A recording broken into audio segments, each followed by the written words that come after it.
Up next, it's with great pleasure I introduce Andrew Mirko, the Head of Business Development with Deep Yellow. Mr. Mirko is an experienced corporate finance and business development executive with a successful and proven background in capital markets, M&A and risk management. He has more than 25 years' experience in the resource sector, holding a number of senior roles at Woodside Energy, before spending more than 10 years at Paladin Energy, where he played an integral part in the company's inorganic growth, leading the execution of M&A opportunities and asset sales, as well as project financing for Paladin's mine developments, as well as capital market raisings. Mr. Mirko holds a Bachelor of Business from Curtin University, a graduate diploma in Applied Investment and Finance from the Financial Services Institute of Australasia, and a graduate diploma in Mineral Exploration Geoscience from Curtin University. Andrew, over to you.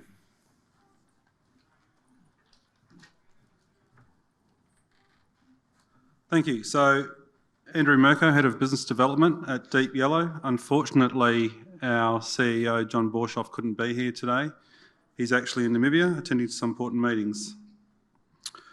So firstly, I'll alert you to the disclaimer. I will be making some forward-looking statements.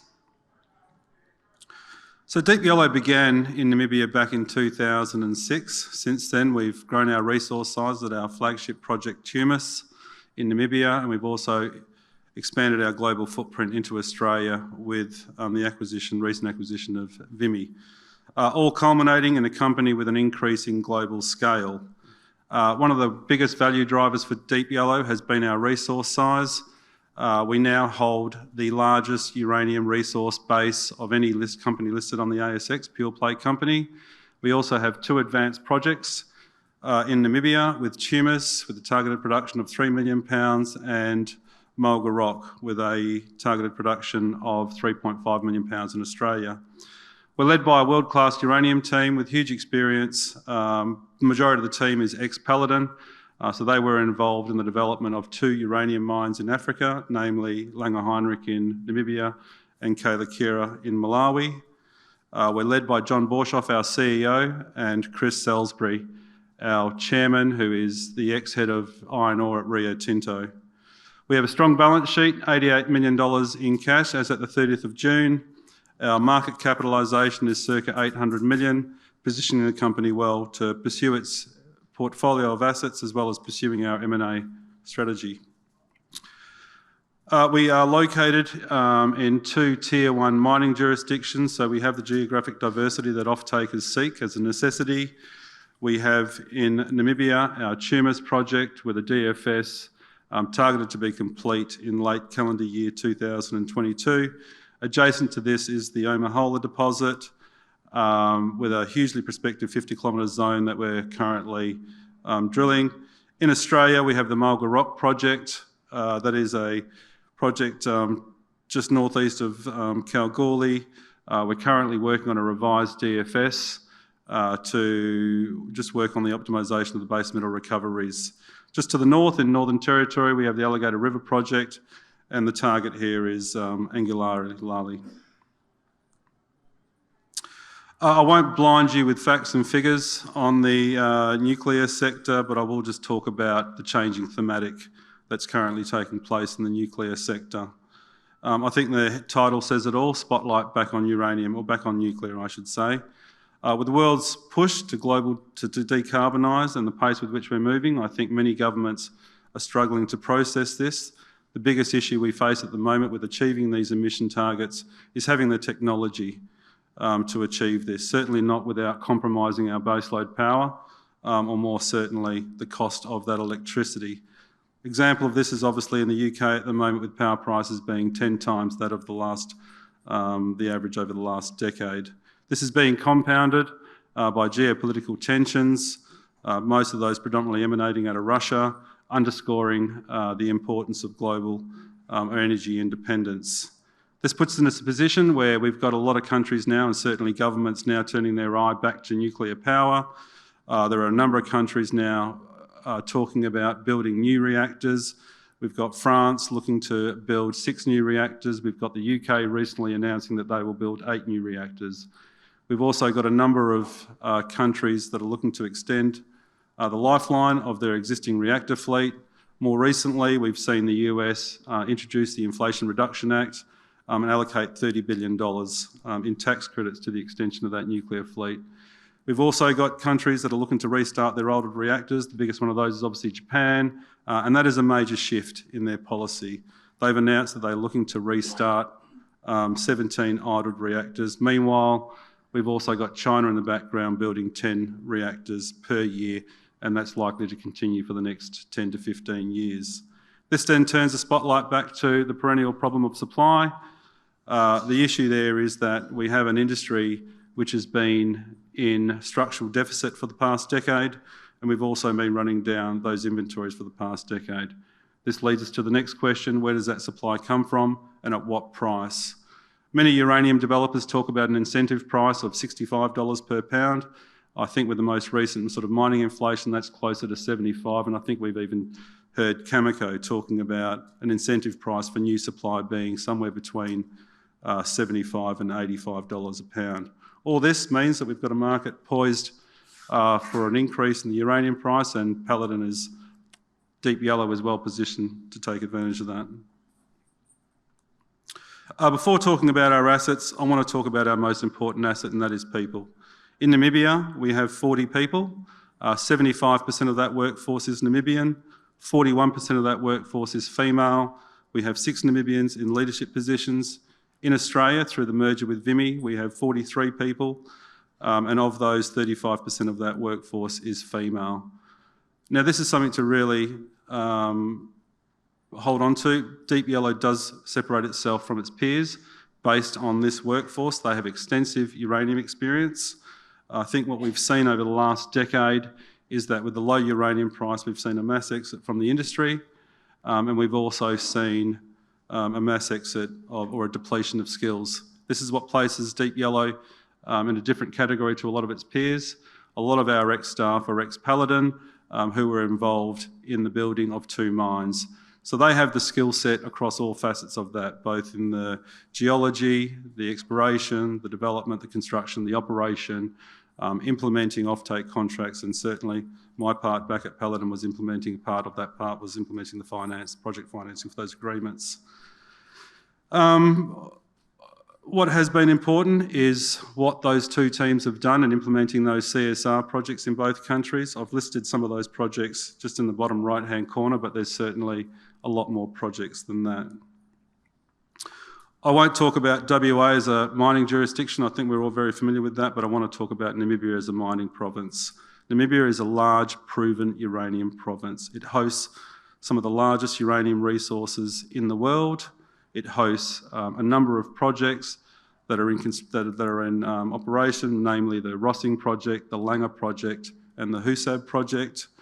This is one of the only countries that has 2 modern new uranium mines operating in it, as well as a long-life asset being the Rossing mine that's been operating since the mid-1970s. It also has a nursery of new projects looking to come online. Deep Yellow's projects are highlighted there in the map. In the purple shaded area is our Tumas project. Just to the north of that is the Omahala project in the pink shaded area.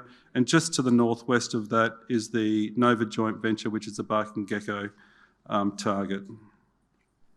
And what I will say also is that Namibia has a very supportive government and a very supportive community, and a country we're certainly comfortable operating in. The Tumas project, located in Namibia, highlighted there in blue and yellow. The deposit sits within a paleo channel, 125 kilometre paleo channel. This is a calcrete deposit with a carnotite mineralisation, so it's a project that the team is very familiar with, much like the Langer Heinrich project. In the last 5 years, we've increased that resource 4-fold. We now have a reserve of 70 million pounds. It has a life of mine of 25 years, and we're looking to extend that to what we believe to be 35 plus years once we've drilled out the remaining 40% of that 125 kilometre paleo channel. We've been given notification of the intent to issue an MLA, subject to environmental certification, and we are looking to submit the environmental impact assessment as well as the environmental management plan 4th quarter this year. Mulga Rock project located in Australia, again highlighted there in the blue and the yellow. This is a carbonaceous sediment hosted deposit. It's one of the largest undeveloped uranium projects in Australia. It is also the only project to have received substantial commencement. It has a life of mine based on the previous DFS of 15 years with production target of 3.5 million pounds per annum. We are currently revising that DFS and to focus on the base metal recovery optimisation, resource definition drilling, as well as some additional mining studies. We also have an extensive exploration portfolio covering both in Australia and Namibia. In Australia, we have the Alligator River project, and the deposit there is the Angularli deposit, which is about 390 kilometres east-northeast of Darwin. This is a massive landholding and a highly prospective landholding. It covers some 3,895 square kilometres. The Angularli deposit itself is an unconformity-related deposit. The resource size is 26 million pounds with a grade of 13,000 ppm. Our best drill intersect here was for 23 metres for 46,000 ppm. We've currently got a drilling program underway there, and that is for 7,000 metres over 19 holes, which we expect to have complete by October. In Namibia, we have the Omahala Basement project. This is similar to the Rossing Basement deposit and sits within what is colloquially called a Lascite Alley. The resource is large, 125 million pounds. We've got a 50-kilometre prospective zone that we're currently drilling. The program is for 3,000 metres over 50 holes, and we hope to have that complete by September. Big part of the story for Deep Yellow is our M&A story. That said, what I will say is that the work being conducted on our existing portfolio at Mulga Rock and Tumus and our exploration project will take priority. Nevertheless, the work on our M&A will continue in the background. In recent years, that strategy is focused on a dual pillar approach, firstly through the development of the portfolio organically, and then secondly inorganically through acquisitions and mergers. The recent Vimy merger was the first step in that M&A strategy. We've reviewed over 200 projects globally, and at the moment we're just determining precisely which of those projects we will trigger next and the exact timing on that. All of which is that we're aiming to build a global platform with a geographically diverse asset base with the aim of producing plus 10 million pounds per annum. This is just some of the results of that M&A strategy. Basically the results of the Vimy merger, again the largest uranium resource base on the ASX of any pure play listed company, a strong balance sheet, geographic diversity. I believe the market has liked this transaction. The share price has increased as of yesterday some 50% since we closed that transaction, and we continue to move down that path with our M&A. So it is a compelling story. I believe Deep Yellow has the building blocks to establish a Tier 1 uranium company. We certainly have the team to achieve this. This is an in-depth, with a team with extensive experience.